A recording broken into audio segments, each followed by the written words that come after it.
Selamat siang, em, Pak dosen dan teman-teman. Saya hari ini akan mereview jurnal untuk presentasi. Saya akan mengambil topik meningkatkan minat belajar dan kreativitas anak panti asuhan. Di sini saya mengambil dari jurnal dengan penulis Rizky Saputra dan Hairani Siregar.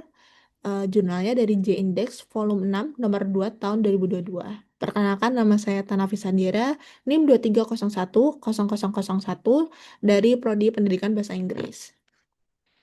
Yang pertama adalah latar belakang jurnal.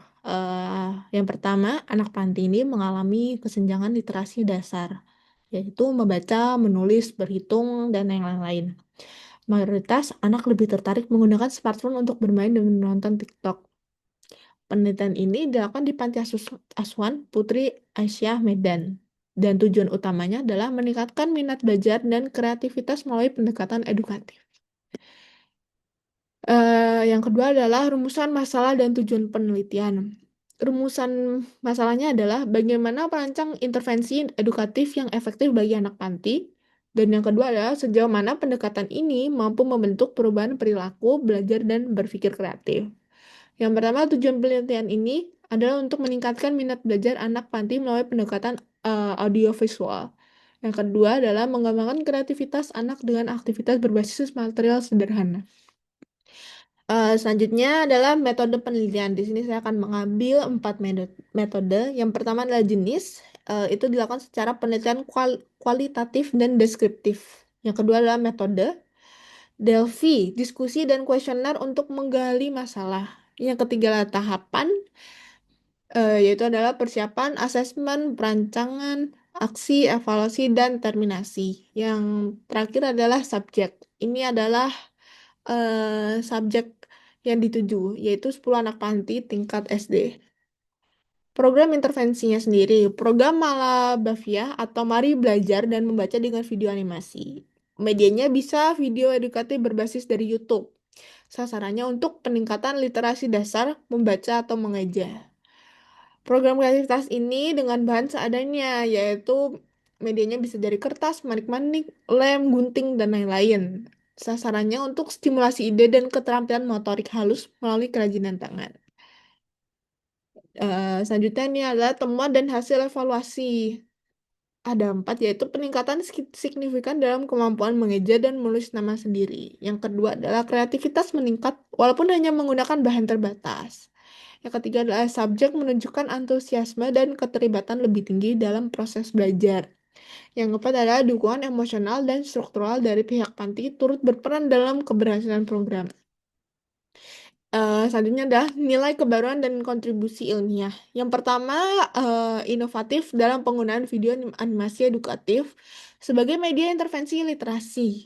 Yang kedua, pendekatan Delphi sebagai metode asesmen partisipatif anak panti merupakan terobosan dalam studi sosial. Yang ketiga, konteks pelaksanaan pada masa pandemi memberikan referensi kontemporer yang kuat. Yang keempat, atau yang terakhir, penelitian ini membuka ruang replikasi program edukatif sederhana dalam lingkungan panti lainnya. Kesimpulan dan saran, penelitian yang dilakukan oleh Rizky Saputra dan Hairani Siregar memberikan kontribusi signifikan dalam upaya peningkatan minat belajar dan kreativitas anak-anak panti asuhan melalui pendekatan edukatif berbasis audiovisual dan kegiatan kreatif sederhana. Program intervensi yang diterapkan yaitu Malabavia atau Mari Belajar dan Membaca dengan video animasi dan aktivitas kerjaan tangan dengan bahan seadanya. Terbukti mampu meningkatkan keterlibatan kognitif dan afektif anak-anak secara nyata. Peningkatan kemampuan mengeja, menulis, serta munculnya kreativitas yang lebih aktif menunjukkan bahwa pendekatan non-konvensional yang kontekstual dapat menjadi alternatif efektif di lingkungan pendidikan informal seperti panti asuhan. Penelitian ini juga menggarisbawahi pentingnya interaksi interpersonal yang hangat dan keberadaan peran fasilitator sebagai jembatan antara media edukasi dan anak-anak sebagai subjek pembelajaran.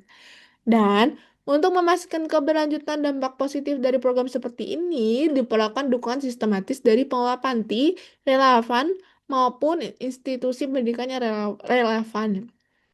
Program serupa dapat diintegrasikan ke dalam kurikulum harian panti dan dimodifikasi sesuai kebutuhan lokal. Selain itu, penelitian lanjutan dengan pendekatan kuantitatif dan sampel yang lebih luas sangat dianjurkan untuk mengukur efektivitas secara lebih objektif dan komprehensif. Kolaborasi lintas sektor termasuk perguruan tingkat tinggi, LSM, dan komunikasi kreatif juga perlu dikembangkan agar pendekatan edukatif kreatif ini dapat diimplementasikan secara lebih luas dan keberlanjutan di berbagai lembaga pengasuhan anak. Sekian dari saya, terima kasih.